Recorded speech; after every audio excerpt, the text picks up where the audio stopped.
Another day, another work. Nagmadali na nga ako at andito na yung sundo ko.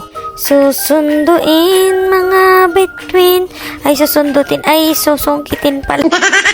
Nagmadali na akong sumakay para makaalis na kami. O gusto mo bang mag-stay?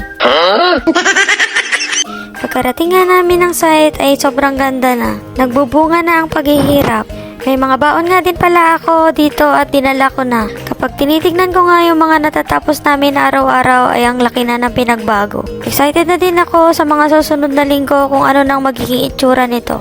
Nung dinatnan ko nga to ay parang skeleton lang. Masarap din pala sa feeling kapag makikita mo na malaki na yung pagbabago. Sabi ko nga, ibibidyo ko to araw-araw para makita yung unti-unting pagbabago ng project. Kinuha ko na at nilista ko na yung mga kailangan pang materyales. At ito na nga, namalimos muna ako ng pambili ko. Ang ganda nga ng panahon at sana marami kaming matapos ngayon. Tinawag ko na yung driver at pupunta na kami sa hardware at bibili ng mga kailangan pa nila. Namili nga din pala ako ng ilaw para may pang-ilaw na kami kapag nag-overtime kami. Para hindi na lang yung mata nila at ngipin nila ang nakikita. Pinapanood ko nga din yung nag-grass cutter dito. Pas pagtingin ko, ayan na at tumidilim na. Parang kilik-kilim mo.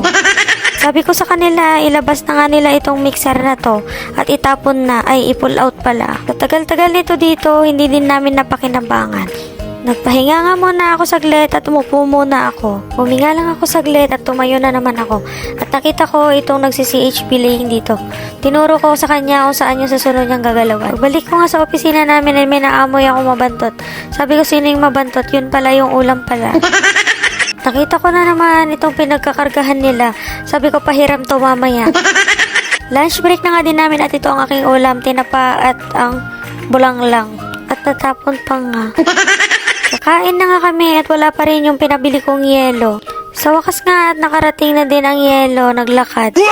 Pinaghatian na nga din namin tong dragon fruit na binili ko kahapon, hating kapatid. Pagbalik na namin sa trabaho ay pinuntahan ko na tong mga naguhukay at malapit na sila sa magtagumpay. Kaya sabi ko sa kanila kapag natapos nila yon ay may reward sila sa akin. Panibagong gagawin.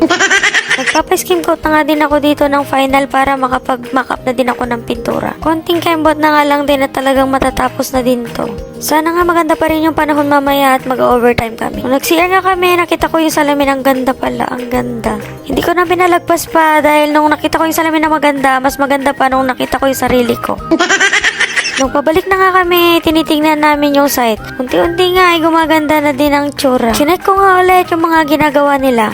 Dito sa kabilang side ay may nag-i-skim coat ay nagre-render. Para kuminis na din to, mas makinis pa sa mukha mo. At dahil maganda ang panahon, sabi ko sa kanila ay mag-overtime kami. Pagpunta ko nga dito, sabi nila tumataba na ako.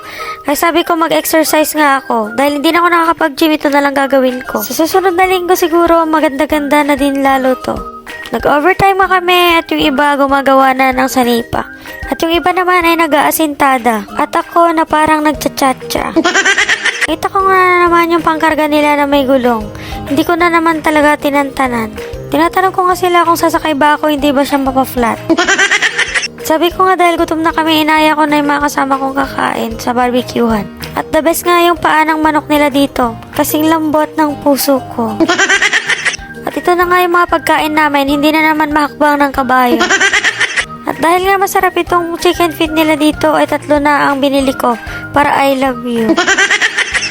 Dito nga lang din to malapit sa site. Flex ko nga lang din tong 2 pang stick ng paa ko para mainggit kayo.